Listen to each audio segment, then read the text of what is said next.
Today we start a new book. We move from Breshit to Shmot, from Genesis to Exodus.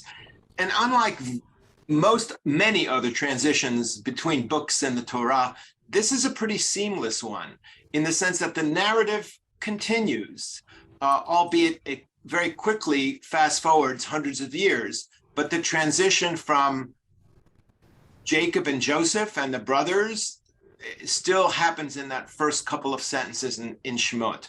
So so even though there is a continuation, there's a very important turn. There's a very important development. I've often found this very fascinating. Years ago when I realized it, and a couple of years ago, I read one of the commentaries by the late Rabbi Jonathan Sachs, who made a similar point. So I knew I was kind of on the right track.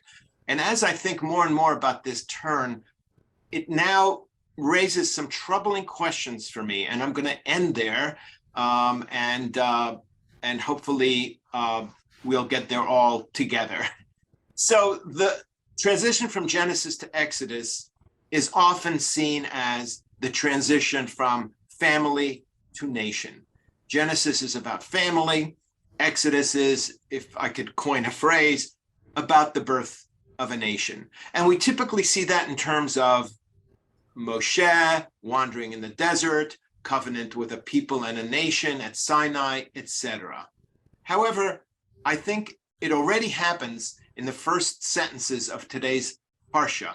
And in fact, there's been a sort of duality, ambiguity about it already in Breshit. We remember that Jacob, in his wrestling with the angel, is renamed. He's Jacob, and then he becomes Israel. However, for most of Breshit, even after this, he's mostly referred to as Jacob. And in fact, in the final scene of Breshit with Jacob and Joseph, which we read last week, Joseph visits his father, Jacob, and it's all about Jacob, Jacob, Jacob. And then at one point, Jacob says to him, "You're going to stay here in Egypt, but I'm going to take essentially my family, your brothers, back to Israel, where they will become the tribes. But you're not going to become a tribe. I'm essentially going to adopt your two children, Manasseh and Ephraim, to be the tribes." And when he gives them that blessing, suddenly in those couple of sentences, he's Israel. He's not Jacob. And in fact, this duality is brilliantly in our face in the very end of Breshit, when Jacob blesses all the sons who will be the tribes, talks about their character, and the sentence in the Torah at that point is, "Assemble and hearken," this is Jacob speaking, "Assemble and hearken, O sons of Jacob, hearken to Israel, your father." So we've got the beautiful duality right there in one of the last sentences in Breshit.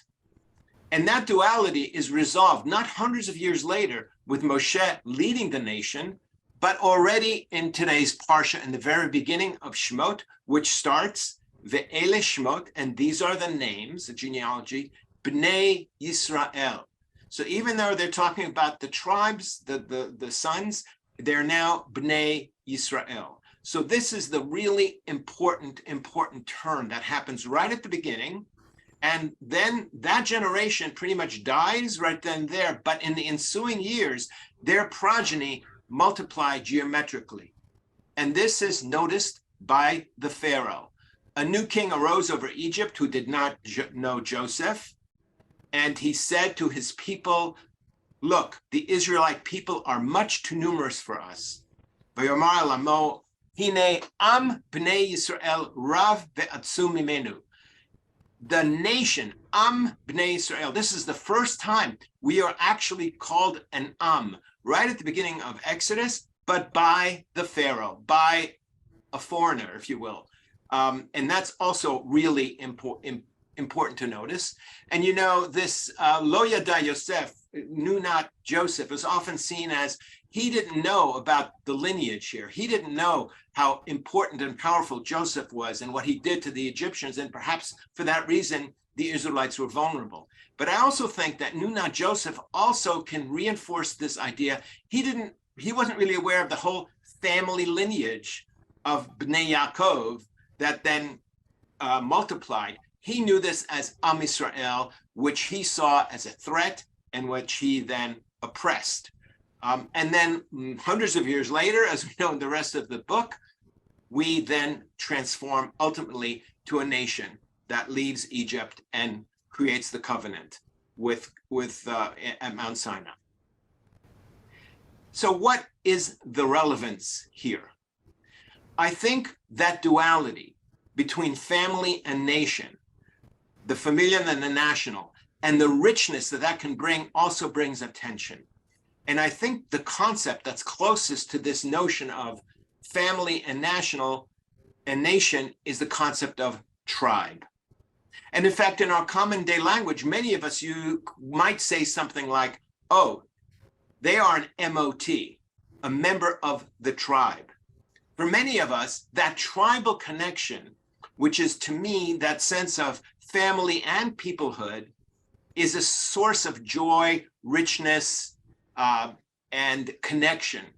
It is for me, and I'm sure it is for many of all of us here. But more and more, I'm starting to wonder about the negative consequences of tribal identification, or what's often called these days identity politics. And this is all over the world, but it's, I think, especially relevant in two countries besides Canada that I think are very near and dear to most of our hearts. So, for example, tribal identity in the US, I think, explains much of the polarization in the United States these days, particularly among working class young white males. Similarly, some of the recent developments in Israel, where tribal connections phrased in ultra-religious or ultra-nationalistic terms, or both, are ascending in power. In both areas, one could see almost this as tribalism on steroids. And interestingly, I don't think we have a time to really develop this, but the tribal can also undermine national cohesion. And ironically, this is also could be a reaction to the polar opposite factor undermining national cohesion, globalization. And so both tribalism and globalization can be seen as undermining national cohesion. So where does that leave me? The troubling question for me is my tribal identity, which is so rich, coming at too great a price? Is the joy and identification I feel in my Jewish identity coming at the cost of greater intolerance and stripping away of democratic institutions in Israel? Are young white men marching in the streets of Charlottesville in Nazi and white nationalist regalia chanting, "The Jews will not replace us"? Is that another side of the tribal coin? So for me, the question is, can we hold on to this rich source of identity in where family and nation intersect without the dark sides dominating? I don't have the answers, obviously, but I think these are important questions to struggle with. Shabbat Shalom.